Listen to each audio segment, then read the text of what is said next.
میں اس سادھو کا معتقد ہو چکا تھا۔ جب اس نے مجھ سے طلسمی مہرہ مانگا تو میں نے کرتے کی خفیہ جیب میں ہاتھ ڈال کر مہرہ نکالا اور سادھو کو دینے ہی والا تھا کہ اچانک کنچن آندھی کی طرح کوٹری میں داخل ہوئی اور چیخ کر بولی، اسے مہرہ مت دینا۔ میں نے گھبرا کر مہرے والا ہاتھ پیچھے کر لیا۔ سادھو نے جھپٹا مار کر میرا ہاتھ پکڑ کر مروڑا۔ میں نے ایک ہی جھٹکے سے ہاتھ چھڑایا اور باہر کو دوڑا۔ مجھے یقین ہو گیا تھا کہ یہ سادھو کوئی مکار شعبدے باز ہے اور یہ سارا ڈرامہ اس نے مجھ سے مہرہ لینے کے لیے رچایا تھا۔ سادھو نے مجھے باہر دوڑتے دیکھا تو پانی والی ہنڈیا اٹھا کر میرے پیچھے زور سے پھینکی۔ ہنڈیا فرش پر گرتے ہی دستی بم کی طرح دھماکے سے پھٹی اور مکان میں آگ کے شعلے بھڑک اٹھے۔ کنچے نے میرا ہاتھ پکڑا اور مجھے لے کر باہر کو لپکی۔ سادھو ہمارے پیچھے دوڑتا چلا رہا تھا۔ اب میں کنچن کا ہاتھ پکڑے اسے اپنے ساتھ دوڑاتا مکان سے نکل کر ایک پگڈنڈی پر دوڑتا چلا جا رہا تھا۔ طلسمی مہرہ ابھی تک میری مٹھی میں تھا۔ میں نے جلدی سے اسے منہ میں رکھا۔ چونکہ میں نے کنچن کو بازو سے پکڑ رکھا تھا اس لیے میرے ساتھ ہی وہ بھی غائب ہو گئی۔ پہلے میں طلسمی مہرہ منہ میں رکھ کر غائب ہوتا تھا تو مجھے گرد و پیش کی ساری چیزیں دکھائی دیا کرتی تھی، لیکن ایک بار عجیب بات ہوئی تھی کہ غائب ہونے کے بعد مجھے اوپر نیچے اور ارد گرد کی کوئی چیز نظر نہیں آ رہی تھی۔ صرف یہ احساس تھا کہ کنچن میرے ساتھ ہے، وہ بھی اس لیے کہ میں نے اسے بازو سے پکڑ رکھا تھا۔ غائب ہوتے ہی میرے پاؤں اپنے آپ زمین سے بلند ہوئے۔ اس کے بعد مجھے کچھ پتا نہیں تھا کہ میں زمین سے 10 فٹ بلند ہوں یا پھر 20 فٹ بلند ہوں۔ میرے کان ایسے شائشے کر رہے تھے جیسے بڑی تیز آندیاں چل رہی ہوں۔ اچانک پیچھے سے ہوا کا ایک زبردست تھپیڑا مجھ سے ٹکرا اور میں اوپر کو اچھل گیا اور کنچن کا بازو میری گرفت سے نکل گیا۔ میں نے پوری طاقت سے کنچن کو آواز دی لیکن جواب میں سوائے آندیوں کے شور کے اور کچھ سنائی نہ دیا۔ کنچن شاید مجھ سے بچھڑ چکی تھی۔ تاریخ کے قدیم راستوں پر چلتے ہوئے عہد ماضی کے انجانے کبھی نہ دیکھے ہوئے کبھی نہ ملے ہوئے کردار اچانک ملتے تھے اور پھر کبھی نہ کبھی ملنے کے لیے اچانک جدا ہو جاتے تھے۔ کچھ دیر تک مجھے کچھ علم نہیں تھا، کوئی احساس نہیں تھا کہ میں ہوا میں ہوں یا زمین پر ہوں، پرواز کر رہا ہوں یا ایک جگہ ساکت ہو گیا ہوں۔ بس تیز آندھیوں کا شور ہی شور تھا۔ کچھ فاصلے پر مجھے ایک گرجے کی عمارت نظر آئی۔ گرجے کی عمارت کو دیکھتے ہی میں سمجھ گیا کہ میں زمانہ قبل از مسیح سے نکل کر 21ویں صدی میں پہنچ گیا ہوں۔ ماضی سے مستقبل کی طرف یہ بڑی لمبی چھلانگ تھی۔ یہ سب کچھ اپنے آپ ہی ہو گیا تھا، اس میں میری کسی کاوش کا کوئی دخل نہیں تھا۔ اب میں یہ معلوم کرنے کو بےتاب تھا یہ کون سی صدی عیسوی ہے۔ میں گرجے کی طرف چلا۔ گرجے کا احاطہ خالی پڑا تھا۔ گرجے کی سیڑھیاں چڑھ کر جو دروازہ آتا تھا وہ بھی بند تھا۔ بارش شروع ہو گئی تھی۔ میں چونکہ بھیگ نہیں رہا تھا اس لیے بڑے سکون سے چل کر گرجے کے دروازے کے پاس آیا۔ وہاں دیوار میں ایک طرف پیتل کا چمکیلا چھلا لگا ہوا تھا، شاید یہ دروازے پر دستک دینے کے لیے تھا۔ میں نے جلدی سے طلسمی مہرہ منہ سے نکالا اور اسے اپنے لمبے کرتے کی اندر والی جیب میں سنبھال کے رکھ لیا۔ میں غیبی حالت میں گرجے کے اندر نہیں جانا چاہتا تھا۔ میں نے پیتل کا چھلا دروازے کے ساتھ بجایا۔ 2-3 بار بجانے کے بعد کسی نے گرجے کے بڑے دروازے کی چھوٹی کھڑکی کھولی۔ ایک سفید داڑھی اور سرخ سفید چہرے والے پادری صاحب نے میری طرف دیکھ کر کہا، اندر آ جاؤ میرے بچے۔ میں پادری صاحب کے ساتھ گرجے کے ہال میں داخل ہو گیا۔ دونوں جانب پنجوں کی قطاریں تھی، درمیان میں قربان گاہ تک جانے کے لیے راستہ بنا ہوا تھا۔ پادری صاحب نے مجھ سے پوچھا، کیا تم اعتراف کرنے آئے ہو؟ میں نے کہا، نہیں پادری صاحب، میں مسافر ہوں، بڑی دور سے چل کر آ رہا ہوں، سردی لگ رہی ہے اور بھوک بھی لگی ہے۔ کوئی بات نہیں بچے، میرے ساتھ آؤ۔ پادری صاحب لاطینی زبان بول رہے تھے جو مجھے یاد آ گیا کہ 16ویں-17ویں صدی عیسوی میں تقریباً سارے یورپ میں بولی جاتی تھی۔ پادری صاحب چونکہ کھڑکی کھولنے کے بعد پہلے بولے تھے اس لیے ان کا جملہ کان میں پڑتے ہی میں ان کی زبان کے تمام اسرار و رموز اور گرامر سے آگاہ ہو گیا تھا۔ میں نے بھی اسی یعنی لاطینی زبان میں ان سے گفتگو کرنا شروع کر دی۔ پادری صاحب نے مجھے ایک چھوٹے سے کمرے میں بٹھایا جس میں آگ جل رہی تھی۔ وہ مجھے بٹھا کر چلے گئے۔ میں نے کمرے کا جائزہ لیا۔ یورپی طرز کا فرنیچر تھا، میز پر ایک اخبار پڑا تھا۔ میں نے اسے اٹھا کر دیکھا، لاطینی زبان میں چھپا ہوا اخبار تھا۔ اس پر 12 تاریخ اکتوبر 1406 لکھی تھی۔ میرے خدا تیرا شکر ہے میں کئی صدیاں عبور کر کے 15ویں صدی عیسوی کے یورپ میں آ گیا تھا۔ میں نے اخبار کو ایک بار پھر دیکھا، اس پر عجیب سے شہر کا نام لکھا تھا۔ اس کا مطلب تھا کہ میں 15ویں صدی عیسوی کے ہالینڈ کے شہر میں پہنچ گیا تھا۔ میں اخبار میں چھپی ہوئی خبروں کو دیکھنے لگا۔ ایک جگہ خبر تھی کہ گزشتہ روز شہر کے چوک میں 2 جادوگرنیوں کو آگ میں زندہ جلا دیا گیا۔ یہ یورپ کا وہ زمانہ تھا جس یورپ میں جادو ٹونا کرنے والوں یا والیوں کو عدالت کے حکم سے ملک کے قانون کے مطابق شہر کے چوراہے میں لوہے کے کھمبے کے ساتھ باندھ کر آگ میں جلا دیا جاتا۔ تاریخ کا مطالعہ کرنے سے ہمیں پتہ چلتا ہے کہ اس زمانے میں ہزاروں عورتوں اور مردوں کو جادوگر اور جادوگرنیاں سمجھ کر آگ میں جلا دیا جاتا۔ پادری صاحب میرے لیے ڈبل روٹی، ابلے ہوئے آلو اور کافی لے کر آئے۔ کوئی خاص بھوک مجھے محسوس نہ ہو رہی تھی۔ میں نے وہ سب کچھ کھایا اور کافی پی کر میرے جسم میں تازگی کی لہر دوڑ گئی۔ پادری صاحب نے میرے لمبے کرتے اور بڑی ہوئی داڑھی کو دیکھ کر پوچھا، بیٹا تم کون سے چرچ کے راہب ہو؟ میں نے کہا، محترم میں راہب نہیں، بس اسی قسم کا سادہ لباس پہنتا ہوں، پرتگال کا رہنے والا ہوں اور سیر و سیاحت کے لیے گھر سے نکلا ہوں۔ پادری صاحب نے کہا، تم جب تک چاہو یہاں رہ سکتے ہو، لیکن ہم تمہاری کوئی زیادہ خاطر نہیں کر سکیں گے۔ میں نے کہا، محترم مجھے اس سے زیادہ کچھ نہیں چاہیے کہ یہاں چند راستے بسر کرنے کو جگہ مل جائے۔ میں چاہتا تھا کہ بجائے 15ویں صدی عیسوی کے یورپ کے دوسرے شہروں کی دربردری کرنے کے، میں اسی شہر میں کچھ دن قیام کر کے یہ معلوم کرنے کی کوشش کروں کہ یہاں کوئی ایسی بزرگ ہستی موجود ہے جس کی مدد سے میں اگلی چند صدیاں عبور کر کے اپنی 20ویں صدی عیسوی والے زمانے میں پہنچ سکوں۔ کیونکہ جادو ٹونے کی شدت کا دور ختم ہو چکا تھا، اب کوئی بزرگ ہستی ہی میری رہنمائی کر سکتی تھی۔ رات میں اسی کمرے میں سویا۔ اگلے دن سادہ سے ناشتے کے بعد پادری صاحب نے مجھے ایک لمبا پرانا گرم کوٹ اور گرم اونی ٹوپی اور اس زمانے کے فیشن کی گرم پتلون پہننے کو دی۔ یہ سب کچھ میں نے پہنا، اس کی مجھے شدید ضرورت محسوس ہو رہی تھی، کیونکہ یورپ میں اکتوبر کا موسم سرد، دھند اور بارشوں کا موسم ہوتا ہے۔ اس کے ساتھ ہی برف گرنا شروع ہو جاتی ہے۔ بڑی ٹھنڈ ہوتی ہے ان دنوں میں۔ اس کمرے میں کھڑکی تھی جو گرجا گھر کی طرف کھلتی تھی۔ میں کھڑکی کے پاس بیٹھ کر باہر دیکھنے لگا۔ صحن کی سامنے والی دیوار کے پاس ایک چھوٹا سا ڈھلوان چھت والا ایک کاٹیج تھا، جس کی چھت اور ایک دیوار پر کوئی بیل چڑھی ہوئی تھی، جس کی شاخیں سردی کی وجہ سے پتوں سے خالی ہو چکی تھی۔ میں نے دیکھا کہ کچھ عورتیں اور مرد کاٹیج کے صحن سے گزر کر برآمدے میں ایک طرف ہو کر بیٹھ گئے ہیں۔ یہ غریب محنت کش لوگ لگتے تھے۔ دیکھتے دیکھتے وہاں بہت سے مرد اور عورتیں جمع ہو گئی۔ پادری صاحب کافی کی پیالی لے کر آ گئے، کہنے لگے، میں نے کافی بنائی تھی، تمہارے لیے بھی لے آیا ہوں، آج کافی سردی ہے۔ میں نے پادری صاحب سے پوچھا کہ ساتھ والے کاٹیج میں لوگ کس لیے جمع ہیں۔ انہوں نے بتایا کہ یہاں ایک نیک عورت کچھ دنوں سے ٹہری ہے۔ لوگ کہتے ہیں اس کی دعا میں بڑی تاثیر ہے، ہاتھ سے ماتھا چھوتی ہے تو سر درد غائب ہو جاتا ہے۔ میں نے کہا، اس کے پاس ضرور کوئی جادو ٹونا ہوگا۔ پادری صاحب بولے، لوگ یہی سمجھتے ہیں، حکومت کے اہلکار بھی یہی سمجھتے ہیں، مگر میں ایسا نہیں سمجھتا۔ یہ خاتون جادوگرنی نہیں ہے، بڑی پارسا اور عبادت گزار عورت ہے۔ ابھی اس کی عمر زیادہ نہیں، دن رات عبادت کرنے سے اس میں بیماروں کو شفا یاب کرنے کی طاقت پیدا ہو گئی ہے۔ میرا دل چاہا کہ اس نیک دل عبادت گزار خاتون کو دیکھنا چاہیے۔ چنانچہ دوپہر کے وقت میں بھی دوسرے عقیدت مندوں کے ساتھ اس خاتون کے پاس چلا گیا۔ چھوٹے سے کمرے میں عورتیں اور مرد بڑے ادب سے بیٹھے تھے۔ کچھ عورتوں نے اپنے بیمار بچے اٹھائے ہوئے تھے۔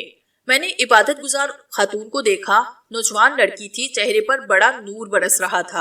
عورتیں روتے ہوئے بیمار بچوں کو لے کر خاتون کے سامنے لے جاتی۔ خاتون بچے کے سر پر شفقت سے ہاتھ رکھتی اور بچہ ایک دم رونا بند کر دیتا اور اس کا بخار وغیرہ فوراً اتر جاتا۔ میں کونے میں ایک طرف ہو کر بیٹھا اسے دیکھ رہا تھا۔ جب سب لوگ چلے گئے تو خاتون نے نگاہیں اٹھا کر میری طرف دیکھا۔ اس کی آنکھوں میں بڑی رحم دلی اور شفقت تھی۔ کہنے لگی، تم بیمار نہیں لگتے، میں تمہاری کیا خدمت کر سکتی ہوں؟ مجھے ایسی لگا جیسے اس کی نگاہیں میرے دل کی گہرائیوں میں پہنچ چکی ہیں اور اسے میری زندگی کے سب کے راز کے بارے میں معلوم ہو گیا ہے۔ لیکن میں نے اپنا آپ ظاہر نہ کیا۔ میں نے کہا، میں نے تمہاری بڑی تعریف سنی تھی محترمہ، بس حاضری دینے آ گیا ہوں۔ خاتون نے آنکھیں بند کی اور آہستہ سے کہا، خداوند تم پہ رحم کرے۔ اس کے بعد وہ کچھ نہ بولی۔ آنکھیں بند کرنے کے بعد جیسے وہ مراقبے میں چلی گئی، میں خاموشی سے وہاں سے چلا آیا۔ اپنی کرسی میں آ کر سوچنے لگا کہ کیا یہ عورت میری مدد کر سکے گی؟ کسی وقت خیال آتا کہ اس پر اپنا راز ظاہر کر دوں، کسی وقت خیال آتا کہ نہیں، کچھ دیر انتظار کر لینا چاہیے۔ شام کو پادری صاحب نے مجھے اپنی کوٹری میں بلوایا۔ وہ چائے بنا رہے تھے، آتش دان میں لکڑیاں چل رہی تھی۔ میں نے ان سے بالکل ذکر نہ کیا کہ میں دوپہر کو راہبہ خاتون سے ملا تھا۔ پادری صاحب چائے پیتے ہوئے موسم کی باتیں کرتے رہے۔ شام ہو رہی تھی، اتنے میں باہر سے گھوڑے کے ٹاپو کی آوازیں آئی۔ پادری صاحب نے جلدی سے اٹھ کر کھڑکی میں سے باہر دیکھا اور گھبرائی ہوئی آواز میں بولے، جس کا ڈر تھا آخر وہ بات ہو کر رہی، حکومت کے سپاہی راہبہ خاتون کو گرفتار کرنے آ گئے ہیں۔ میں بھی کھڑکی میں آ گیا۔ دیکھا کہ 10-12 سپاہی گھوڑوں پر سوار گرجے کے صحن میں داخل ہو رہے تھے۔ وہ سیدھے راہبہ خاتون کے کاٹیج کی طرف گئے۔ 3-4 سپاہی گھوڑوں سے اترے اور کاٹیج میں گھس گئے۔ دوسرے لمحے میں نے دیکھا کہ انہوں نے راہبہ خاتون کے دونوں ہاتھ پیچھے باندھ رکھے تھے اور اسے باہر لا رہے تھے۔ وہ خاتون بالکل خاموش تھی۔ پادری صاحب نے کھڑکی بند کی، ان کا چہرہ اداس ہو گیا۔ میں نے پوچھا، کیا یہ لوگ اس نیک دل خاتون کو آگ میں جلا دیں گے؟ پادری صاحب نے آنکھ بھر کر کہا، اس ملک کا یہی قانون ہے، اب تک نہ جانے کتنی بے گناہ عورتوں پر جادوگرنیوں اور چڑیلوں کا الزام لگا کر انہیں آگ میں جلا دیا گیا ہے۔ اس بیچاری کا بھی یہی انجام ہوگا۔ مجھے بے حد صدمہ ہوا۔ مجھے یقین تھا کہ یہ نیک دل خاتون نہ تو جادوگرنی ہے اور نہ چڑیل ہے، بلکہ ایک عبادت گزار پارسا عورت ہے۔ میں نے اسی وقت اسے بچانے کا فیصلہ کیا۔ میں نے پادری صاحب سے پوچھا کیا اسے آج رات کو ہی جلا دیا جائے گا؟ انہوں نے کہا نہیں، یہ کام دن کی روشنی میں شہر کے بڑے چوک میں ہوتا ہے۔ وہاں ایک چبوترا بنا ہوا ہے، چبوترے پر لوہے کا ستون ہے۔ اس قسم کی بد نصیب عورتوں کو اس ستون کے ساتھ زنجیروں سے باندھ دیا جاتا ہے۔ اس کے ارد گرد سوکھی لکڑیاں چن دی جاتی ہیں۔ شہر میں اعلان کر دیا جاتا ہے کہ آج چوک میں ایک جادوگرنی کو جلا دیا جائے گا۔ میں نے پوچھا اسے رات کو کہاں قید میں رکھا جائے گا؟ پادری صاحب نے کہا اس بارے میں بڑی رازداری سے کام لیا جاتا ہے، سوائے بادشاہ اور 2 متعلقہ افسروں کے اور کسی کو معلوم نہیں ہوتا کہ جادوگرنی کو کہاں رکھ دیا گیا ہے۔ اس کا مطلب تھا کہ مجھے دن کے وقت ہی اسے ان ظالموں سے بچانا ہوگا۔ اس رات میں بے چینی سے صبح ہونے کا انتظار کرتا رہا۔ پادری صاحب نے بتایا کہ پہل دن چڑھے جادوگرنی کو نظر آتش کیا جاتا ہے۔ میں نے معلوم کر لیا تھا کہ وہ چوک کس جگہ پر ہے۔ جب دن نکل آیا تو میں گرجا گھر سے نکلا اور قتل گاہ والے چوک میں آیا۔ وہاں لوگوں کا کافی ہجوم تھا اور لوگ آ جا رہے تھے۔ یہ سب ایک بے گناہ عورت کو آگ میں جلتا دیکھنے کے لیے آ رہے تھے۔ گھوڑ سوار سپاہی بھاری تعداد میں موجود تھے اور چبوترے کی طرف کسی کو نہیں آنے دیتے تھے۔ سب لوگ بے چینی سے راہبہ خاتون کا انتظار کر رہے تھے۔ ان میں سے کچھ عورتوں کی آنکھوں میں آنسو بھی تھے۔ یہ وہ عورتیں تھیں جنہیں یقین تھا کہ راہبہ خاتون کوئی بھی جادوگرنی نہیں ہے، مگر وہ صرف آنسو بہا سکتی تھی۔ ان کے آنسو بے گناہ خاتون کو آگ میں زندہ جلنے سے بچا نہ سکتے تھے۔ یہ کام مجھے کرنا تھا۔ میں طلسمی مہرہ اپنے ساتھ لایا تھا جو میرے لمبے گرم کوٹ کی جیب میں تھا۔ آخر وہ وقت بھی آن پہنچا جب میں نے دیکھا کہ ایک چھکڑے پر راہبہ خاتون کو لایا جا رہا تھا۔ وہ سر جھکائے چھکڑے میں خاموش بیٹھی تھی۔ 4 سپاہی چھکڑے میں اس پر پہرا دے رہے تھے۔ 2 گھوڑ سوار چھکڑے کے آگے آگے چل رہے تھے۔ چبوترے کے پاس چھکڑا آ کر رک گیا۔ 2 سپاہیوں نے راہبہ خاتون کو بازو سے پکڑ کر اٹھایا اور کھینچتے ہوئے چبوترے پر لے آئے۔ لکڑیوں کے درمیان جو تنگ راستہ بنا ہوا تھا اسی میں سے چلا کر سپاہی راہبہ خاتون کو لوہے کے کھمبے کے پاس لائے اور اسے زنجیر سے کھمبے کے ساتھ باندھ دیا۔ اس کے ساتھ ہی سپاہی جلدی سے پیچھے ہٹ گئے اور خالی جگہ پر بھی سوکھی لکڑیاں ڈال دی۔ میں لوگوں کے پاس بیٹھا تھا، جلدی سے اٹھ کر پیچھے چلا گیا۔ پیچھے پتھروں کا ایک اونچا ڈیر لگا ہوا تھا۔ میں اسی ڈیر کی اونٹ میں ہو گیا۔ جیب سے موہرا نکال کر دائیں بائیں دیکھا، میری طرف کسی کی توجہ نہ تھی۔ میں نے موہرا منہ میں رکھا، موہرا منہ میں رکھتے ہی میں غائب ہو گیا۔ اس وقت لکڑیوں کو آگ دکھا دی گئی تھی اور دھواں اٹھ رہا تھا۔